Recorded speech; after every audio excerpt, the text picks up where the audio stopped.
A billionaire walked into a small diner at midnight. He had exactly 12 hours to live. And he had no idea. The waitress who served him coffee that night spoke a language he didn't understand. But what she said saved his life. And exposed a betrayal so deep, it destroyed everything he thought he knew. Stay with me. Because what happens in the next 90 minutes will keep you on the edge of your seat. Comment below, would you trust a complete stranger who claimed your life was in danger? His name was Robert Ashford. 63 years old. Self-made billionaire. Started with nothing. Built Ashford Industries from a garage into a global empire. Net worth, $4.7 billion. But tonight, Robert wasn't in a boardroom. He was driving alone on a dark highway. 3 hours outside the city. At 11:47 p.m. on a Tuesday night. This wasn't normal. Robert never drove himself. Never went anywhere alone. He had drivers. Security. Assistants. But tonight was different. Tonight, he'd gotten a phone call that changed everything. The call came at 9:30 p.m. Unknown number. Robert almost didn't answer. But something made him pick up. A voice. Disguised. Mechanical. Robert Ashford.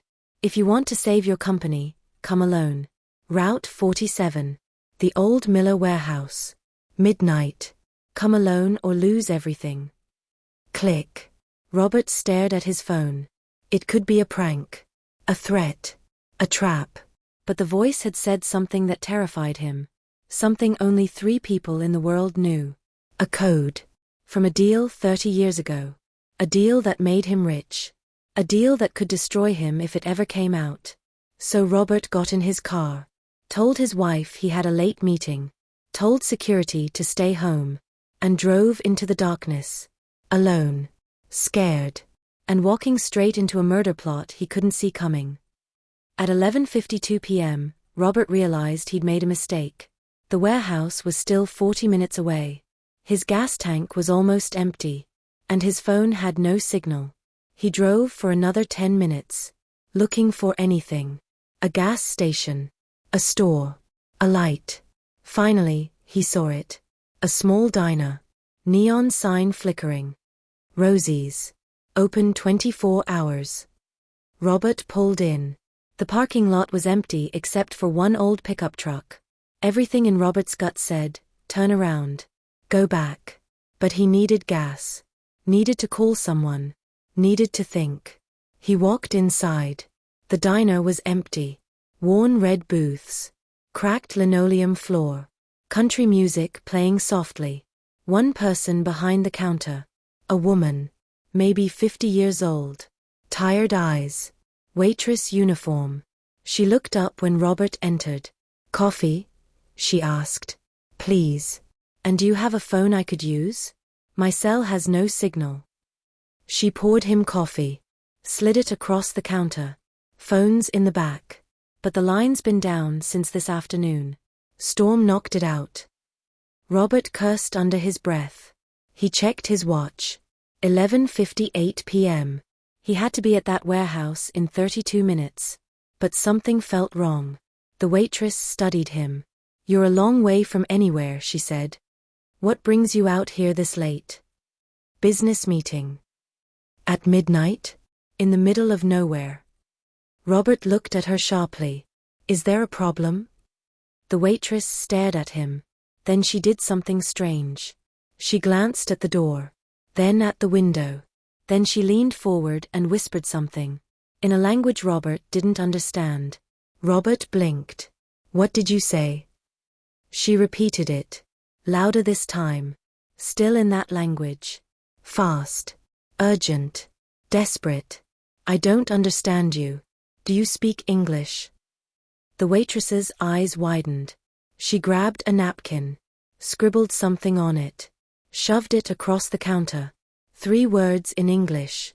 They will kill you. Robert stared at the napkin. What are you talking about? The waitress pointed at the door. You need to leave. Now. Don't go to that warehouse. It's a trap. They're going to kill you. Robert's blood ran cold. How do you know about the warehouse? Because 20 minutes ago, 3 men came in here. Ordered coffee. Talked about it. They didn't think I could understand them. What language were they speaking? Russian. Robert's heart stopped. Russian. The deal 30 years ago. The one that made him rich. It was with Russian investors. Dangerous people. Connected people. People who'd warned him back then, if you ever betray us, we'll find you. And tonight, they had. Sit down, the waitress said. You have 30 minutes before they expect you. I need to tell you what I heard. Robert sat. His hands shaking. Who are you? My name is Natasha. I'm nobody. Just a waitress. But I grew up in Moscow. I speak Russian. And I heard everything those men said. They came in around 11:30. 3 men. Expensive suits. Cold eyes. The kind of men who've killed before. They sat in that booth. She pointed. Ordered coffee and pie. Talked like I wasn't even here. The first man, big guy, scar on his face, he said, Ashford will be here at 12:30. We let him into the warehouse. Then we end it. The second man asked, what about the body? The third man laughed. Said, same place we put the others. No one will ever find him. Robert felt sick. Why? Why do they want me dead? The big man said something about a betrayal. 30 years ago. Something about money you were supposed to invest. But you kept it instead. Robert's face went white. 30 years ago. He was 33. Broke. Desperate. Russian investors gave him $10 million. Told him to invest it in a tech startup they were backing. But Robert saw a better opportunity. He took their money. Invested it in his own company instead. Made a fortune. He told the Russians the startup failed. Their money was gone. They believed him. But that money? It became the foundation of Ashford Industries. His entire empire, built on stolen funds. I thought they'd forgotten, Robert whispered. Men like that never forget, Natasha said. What do I do? You run. You disappear. You call the police. I can't call the police. If this comes out, the stolen money, the Russians, I'll lose everything. My company. My reputation. My family. Better to lose everything than lose your life. Robert stood up. I need to go. Need to think. Need to. And that's when the door opened. 3 men walked in. Expensive suits. Cold eyes. The big man with the scar looked right at Robert. And smiled. Mr. Ashford. You're early. Robert froze. The 3 men spread out. Blocking the door. The windows. Any escape. The big man with the scar walked closer. We weren't expecting you until 12:30. But this works too. I don't know what you want. Don't insult us, Robert. You know exactly what we want. Our money. Plus 30 years of interest. $400 million. Robert's legs went weak. 400 million. He had it. Barely. But paying it would bankrupt him. And if I don't pay? The scarred man pulled out a gun. Then you don't leave this diner. Natasha gasped behind the counter. The man glanced at her. And neither does she. Witnesses are inconvenient. Robert looked at Natasha. This woman who'd warned him. Tried to save him. Now she was in danger because of him. Let her go. This is between us. No witnesses. You know the rules. She doesn't know anything. She speaks Russian. We heard her. She knows everything. The scarred man raised his gun. Pointed it at Natasha. Sorry, sweetheart. Wrong place. Wrong time. And just before he pulled the trigger, something crashed through the window. Glass shattered everywhere. A metal trash can flew through the window. One of the men went down. Hit in the head. Unconscious. Robert didn't think. He grabbed Natasha's arm. Run. They bolted for the kitchen. Behind them, gunshots. Bang. Bang. Bang. Bullets hitting the counter. The walls. The coffee pots exploding. They burst through the kitchen door. Natasha grabbed keys off a hook. My truck. Out back. They ran through the back door. Into the darkness. Natasha's old pickup was parked behind the diner. They jumped in. Natasha started the engine. It sputtered. Died. Come on, she screamed. Behind them, the kitchen door burst open. The two remaining men. Running toward them. The truck roared to life. Natasha floored it. Tires spun. Gravel flying. They shot forward. Into the darkness. Behind them, more gunshots. One bullet hit the tailgate. Another shattered the back window. Go, go, go. Robert shouted. Natasha drove like a demon. Down the dirt road. No headlights. Just moonlight and prayer. Robert looked back. Headlights. Following them. They're coming. I know. Where are we going? Away. They hit the main highway. Natasha turned right. Pushed the old truck to its limit. 70, 80, 90 miles per hour. The engine screaming. Behind them, the headlights gaining. They're faster. Robert yelled. I know. What do we do? Natasha's eyes were wild. Terrified. Determined. I have no idea. They drove for 20 minutes. The headlights behind them never left. Natasha took random turns. Back roads. Side streets. Nothing worked. There. Robert pointed. An old church. Dark. Abandoned looking. Pull in there. Natasha yanked the wheel. They skidded into the church parking lot. Killed the lights. The engine. They sat in silence. Hearts pounding. Breath ragged. Waiting. The headlights passed by on the main road. Slowed. Stopped. Robert and Natasha held their breath. 10 seconds. 20. 30. The headlights moved on. Disappeared into the night. They both exhaled. Are they gone?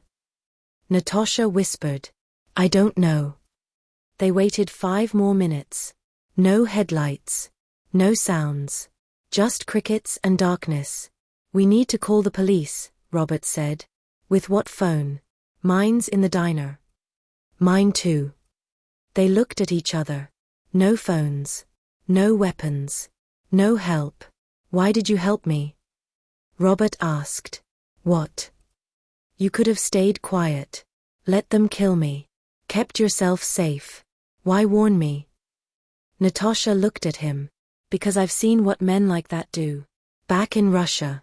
Before I came here. They killed my brother. For refusing to pay protection money. I couldn't watch them kill someone else. Not when I could stop it. I came to America 15 years ago. Started over. New name.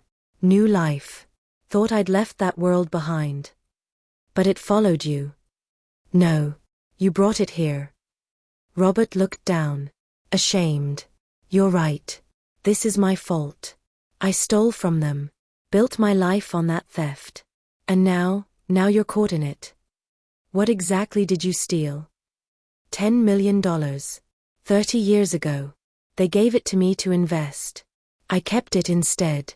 Built my company with it. Natasha stared at him. So you're a thief? Yes. And everything you have, your billions, your success, it's all stolen? Yes. At least you're honest now. Robert almost laughed. 30 years too late. So what do we do? Natasha asked. I don't know. They want $400 million. If I pay, I'm bankrupt. If I don't, we're dead. Is there a third option? Robert thought. Maybe. But it's risky. And it means exposing everything. My theft. My lies. My entire empire. What's the plan? We go to the FBI. Tell them everything. Get protection. Bring these men down. You'll lose everything. I know. Your company. Your reputation. Maybe your freedom. I know. So why do it? Robert looked at Natasha. This woman who'd risked her life for a stranger. Because you were willing to die to save me. The least I can do is be willing to lose everything to save you. All right. Where's the nearest FBI office? 2 hours north. In the city. They got back in the truck.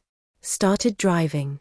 And 30 miles later, the headlights appeared behind them again. This time, the Russians weren't playing. They pulled up alongside Natasha's truck. Smash. Rammed into them. The truck swerved. Hit the guardrail. Sparks flying. Hold on. Natasha screamed. She fought the wheel. Got control. But they rammed again. Harder this time. The truck spun. Tires screaming. Natasha couldn't hold it. The truck left the road. Tumbled down an embankment. Rolling. Crashing. Metal crunching. The truck came to rest on its side. In a ditch. 50 feet from the road. Smoke rising from the engine. Robert opened his eyes. Pain. Everywhere. Natasha. No answer. Natasha. He looked over. She was slumped against the door. Blood on her forehead. Not moving. No, no, no. Robert reached for her. Shook her. Natasha. Wake up. She groaned. Opened her eyes. Are we dead? Not yet. Above them, on the road, they heard voices. Russian voices. The men were coming down. We have to move. Now. Robert kicked out the windshield. Crawled through. Pulled Natasha out after him. She could barely stand. Leaning on him. They looked around.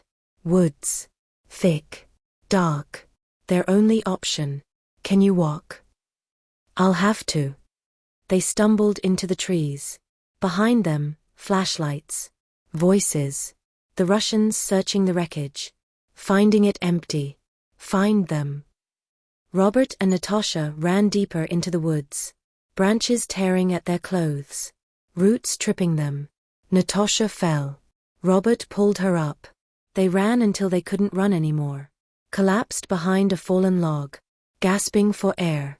Listening to the sounds of men hunting them in the darkness. We're not going to make it, Natasha whispered. Yes, we are. How? Robert had no answer. They were injured. Unarmed. Lost in the woods.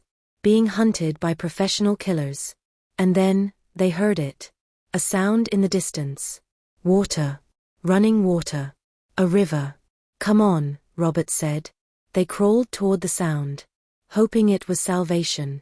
Not knowing it would lead them to the biggest twist of all. They reached the river at 2:17 a.m. Cold. Fast moving. Maybe 50 feet wide. If we cross it, we might lose them, Robert said. If we cross it, we might drown. Do we have a choice? Natasha looked back into the woods. Flashlights. Getting closer. No. They waded in. The water was freezing. Waist deep immediately. The current strong. Pulling at them. Natasha stumbled. Went under. Robert grabbed her. Pulled her up. I've got you. They pushed forward. Water up to their chests now. The cold stealing their breath. They reached the middle. The deepest part. Robert's foot slipped. He went under. Natasha grabbed him. Pulled him up. Now we're even, she gasped. They reached the far bank. Pulled themselves out. Collapsed on the muddy shore. Shivering. Soaked. Exhausted. Across the river, flashlights appeared. The Russians had reached the water. But they weren't crossing. Too risky in the dark. One of them pulled out a phone. Made a call. What's he doing? Natasha asked. Calling for backup. They're going to surround us. Then we need to move. They stumbled through the woods. Found an old hunting cabin. Abandoned. Barely standing. But it had 4 walls and a roof. They went inside. Robert found a rusty lantern. Got it lit. Dim light filled the cabin. Natasha sat against the wall. Her head wound still bleeding. Robert tore a piece of his shirt. Pressed it against her forehead. Hold this. You need a hospital. We can't. Not until we're safe. If we don't get you help soon. I'll be fine. Worry about yourself. Robert looked at her. Really looked at her. This woman had saved his life 3 times tonight. And he didn't even know her. Why are you really doing this? He asked. I told you. I saw what these men. No. There's more. I can see it. Natasha looked away. You're right. There is more. Tell me. Those Russians? The ones hunting you? Yes. The big one. With the scar. His name is Viktor Sokolov. You know him? He killed my brother. 20 years ago. In Moscow. I watched him do it. Robert's eyes widened. I've been tracking him for 15 years. Followed him to America. Got a job at that diner because I knew he used it as a meeting place. You've been hunting him. Yes. So when you saved me, it wasn't just kindness. It was opportunity. If Viktor is after you, that means he's exposed. Vulnerable. This is my chance to finally get justice for my brother. Robert processed this. So I'm bait. You were. But then. What? Then I got to know you. Talked to you. Saw your fear. Your regret. Your humanity. And I realized, revenge isn't worth an innocent man's life. Even if that man stole money once. So what now? Now we survive. Together. And we bring Viktor down. Not for revenge. But for justice. Robert was about to respond when a phone rang. They both froze. Is that yours? Natasha whispered. I don't have mine. The ringing continued. Coming from the corner of the cabin. Robert walked over. Found an old satellite phone. Someone had left it here. Recently. He picked it up. Answered. Hello? Hello, Robert. Robert's blood ran cold. He knew that voice. No. It can't be. Oh, but it is. Surprised. The voice belonged to someone Robert trusted. Someone close to him. Someone who'd been in his life for 30 years. His business partner. His best friend. David Chun. David? You're behind this. I prefer to think of it as correcting a mistake. What are you talking about? 30 years ago, you stole 10 million from the Russians. Built your empire with it. But you know what you didn't know. What? Half that money was mine. I was the one who set up the deal. And you cut me out. Robert's world tilted. David. I didn't know. You didn't care. You took everything. Left me with nothing. While you became a billionaire, I scraped by as your employee. I made you partner. You made me your servant. So I found the Russians. Told them where you'd be tonight. Let them handle the dirty work. You're trying to have me killed? I'm trying to get what's mine. If you die in the process, well, that's just justice. Viktor is working for you? David laughed. Viktor is working for himself. He wants revenge. I want money. We're using each other. Just like you used me. The line went dead. Robert stood there. Stunned. His best friend had betrayed him. Had orchestrated this whole thing. Had sent assassins to kill him. Did I just hear what I think I heard? Natasha asked. My partner set me up. The Russians are working with him? Yes. Then we're in more danger than I thought. Because if David was involved, he knew everything. Where Robert banked. Where he lived. Where his family was. And if Robert died tonight, David would inherit everything. Robert pulled out the satellite phone. Dialed 911. It didn't work. Tried again. Nothing. The phone only made outgoing calls to one number. David's number. It was a trap. And they just revealed their location. Outside, they heard engines. Trucks. Multiple vehicles. Surrounding the cabin. Viktor had found them. And this time, there was nowhere to run. Robert and Natasha looked at each other. Trapped. Surrounded. Outnumbered. Any ideas? Robert asked. 1. It's insane. But it might work. Outside, Victor's voice boomed. Robert Ashford. Come out. This ends now. Robert looked at Natasha. What's your plan? Trust me. And follow my lead. Natasha stood up. Walked to the door. Opened it. Don't shoot, she shouted in Russian. She walked out with her hands up. Robert followed. 5 men surrounded the cabin. All armed. All dangerous. Victor stood in the center. Smiling. The waitress who speaks Russian, Victor said. You've caused me a lot of trouble tonight. You've caused me 20 years of pain, Natasha replied in Russian. Victor's smile faded. What did you say? You don't remember me, do you? Moscow. 2004. You killed my brother. Alexei Volkov. Victor stared at her. Then he started laughing. Volkov? The little mechanic who wouldn't pay? That was your brother. Natasha's hands trembled. But she kept her voice steady. You shot him in front of his family. In front of me. I was 15 years old. And yet here you are. Still alive. Still talking. You should have stayed hidden, little girl.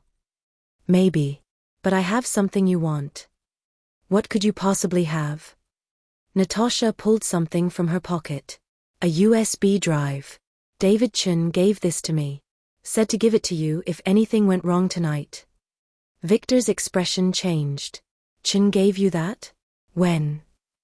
2 days ago. He said it contained bank information. Passwords. Everything you'd need to access Robert's accounts if he died. Victor looked at Robert. Then back at Natasha. Give it to me. Not until you let us go. Victor laughed again. You think you can negotiate? I have 5 guns pointed at you. And I have the only way you're getting paid. Shoot me, and this drive disappears into the river. Along with your 400 million. Victor considered this. How do I know it's real? Call David. Ask him. Victor pulled out his phone. Dialed. Waited. No answer. Tried again. Still nothing. He's not answering. Maybe he's busy, Natasha said. Or maybe he double-crossed you too. Victor's face darkened. What are you talking about? Think about it. David orchestrated this whole thing. Brought you here. Gave you Robert. But why would he give you the bank information beforehand? Unless he planned to take the money himself, Victor finished. David's been playing both of you, Natasha continued. He wanted Robert dead.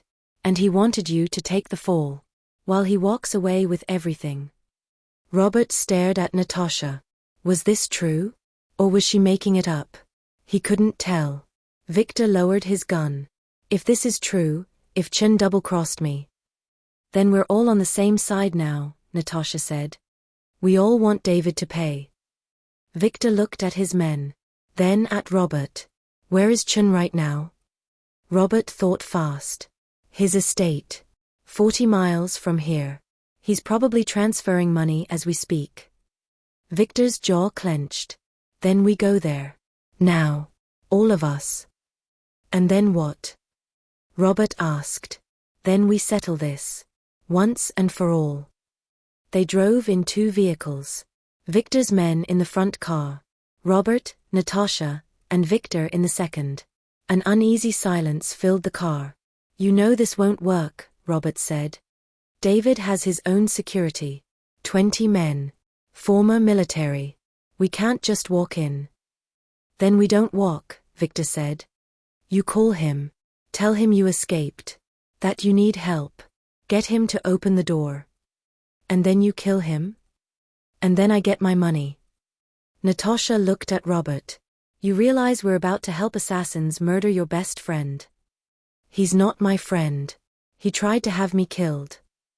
That doesn't make this right. Robert sat back. She was right. David had betrayed him. Tried to kill him. But was murder the answer? Was revenge worth becoming a killer himself? There's another way, Robert said. What way? Victor asked. We don't kill David. We expose him. On camera. Record his confession. Then turn it over to the FBI. Victor laughed. You think I care about your American justice? I want my money. What if I give you the money? Right now. 400 million. I transfer it to you before we even get to David's house. Victor's eyes narrowed. Why would you do that? Because I don't want more blood on my hands. I stole from you 30 years ago. You're owed. Take the money. Let me handle David my way. Victor studied him. You have that much cash available? I have that much and more. I can make the transfer right now. From my phone. But we need signal. Victor told his driver to pull over. They stopped at a gas station. Robert borrowed Victor's phone. Logged into his bank's secure app. His hands shaking as he entered the amount. $400 million. He looked at Natasha. She nodded, encouraging him. He hit transfer. The phone beeped. Transfer pending. Will complete in 24 hours. Robert showed Victor the screen. It's done. 400 million. In 24 hours, it's yours. Victor stared at the screen. Then at Robert. You just bankrupted yourself to save your enemy? I bankrupted myself to save my soul. Victor handed the phone back. All right, Ashford. We do it your way.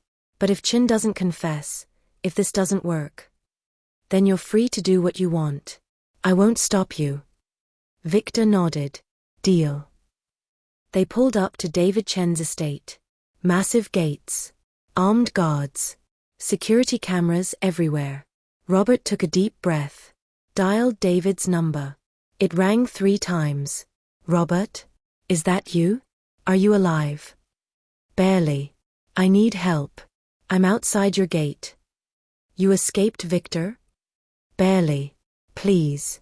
Let me in. I'm hurt. I need help. Silence on the other end. Robert could hear David thinking. Calculating. Deciding if this was a trap. All right. Come to the front door. Alone. I have the waitress with me. From the diner. She helped me escape. Another pause. Fine. Both of you. But leave any weapons at the gate. Click. The gates opened. They drove through. Up the long driveway to the mansion. Victor and his men stayed back. Hidden in the trees. Robert and Natasha walked to the front door. You ready for this? Natasha asked. No. But I don't have a choice. You always have a choice. Robert looked at her. This brave woman who'd saved him over and over tonight. Thank you. For everything. Don't thank me yet. We're not done. The door swung open. David stood there. Expensive suit. Calm smile. Like he wasn't orchestrating a murder plot. Robert. You look terrible. Come in. They stepped inside. The door closed behind them. And they were in the lion's den. David led them to his study. Leather chairs. Oak desk. Fireplace crackling. Drink, he offered. No, Robert said. Suit yourself. David poured himself whiskey. Took a sip. Completely calm. So, Victor didn't kill you. Impressive. You sent him to kill me. I sent him to collect what's owed. If you died in the process, well, that's just business. Robert sat down. Natasha stood by the door. Why, David? We built that company together. We didn't build anything together. You built it with stolen money. My money. And you pushed me aside. I made you a partner. A junior partner. I did half the work for a quarter of the reward. While you became a billionaire, I stayed middle class. David's mask was cracking. The rage underneath showing through. So yes, I contacted the Russians. Told them where you'd be. Hoped they'd solve my problem for me. And when I die, you inherit everything. Exactly. What David didn't know, Natasha was recording everything on her phone. Hidden in her jacket. Every word. Every confession. What about the USB drive you gave Natasha? David's eyes snapped to her. What USB drive? The one with the bank passwords. The one you gave her 2 days ago. I never gave her anything. I've never met her before tonight. Robert and Natasha exchanged glances. So that part was a bluff. But it didn't matter. They had what they needed. You just confessed to attempted murder, David. On camera. Natasha pulled out her phone. Showed him the recording. David's face went white. You recorded me? Every word. And in about 30 seconds, the FBI will have a copy. Natasha hit send. Uploaded the video to the cloud. Sent it to the FBI tip line. David stood up. Backed toward his desk. You think this is over? You think one recording stops me? It's enough to arrest you. Not if you're both dead. David pulled open a drawer. Reached for a gun. But he never got to it. The study door burst open. FBI agents flooded in. Guns drawn. Badges out. Freeze. FBI. Hands in the air. David put his hands up. Stunned. How? Robert stood up. You weren't the only one making calls tonight. While you were confessing, the FBI was listening. Live. They've been outside for 10 minutes. Agents cuffed David. Read him his rights. He looked at Robert with pure hatred. You destroyed me. No.